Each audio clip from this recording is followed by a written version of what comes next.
If your hips hurt, then this is the wall exercise that nobody's talking about that's gonna help you fix your hip pain.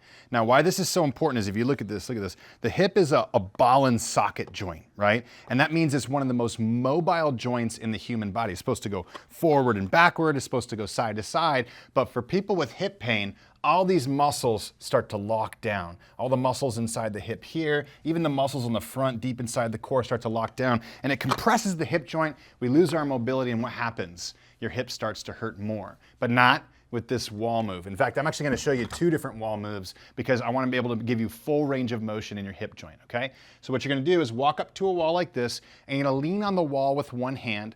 The opposite side is gonna be planted on the ground, your foot. So you're gonna go like this. This foot is planted down here, this foot comes up like this. And what we're gonna do is just some basic leg swings. And you wanna start by going real slow and real small, whatever feels comfortable. And all you're gonna do is do this for about 30 seconds to 1 minute on each side, okay?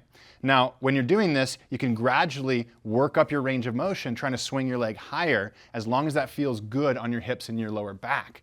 But doing this every day is gonna make them feel so much better. Now, the second thing you wanna do is you wanna turn your body towards the wall this time, put both hands on the wall, and you're gonna do the same thing, balance over one foot, but this time you're gonna swing your leg across the front and out to the side. And again, we want this to be really slow, like just not a lot of muscular effort. Right? So just really swinging it, letting it glide from side to side. And at the top here, pay attention to this. You wanna see if you can open your hip and turn your toes upward, not keep it down like this, okay? So you're turning your toes toward the sky. And start small again and gradually work your way up. Again, doing 30 seconds to a minute on this side. When you do these two moves, it's gonna loosen up your hips and it's gonna make your hips feel so much better. And while these two moves are fantastic for creating more mobility in your hips, there's a lot more moves that probably make your hips feel stronger, more flexible, and have a whole lot less pain. That's why we created our movement assessment. That way you can take this movement assessment and figure out the right moves to help you gain strength and flexibility in your hips and your entire body. And if you want to give this a shot and learn those moves for yourself, click the link below.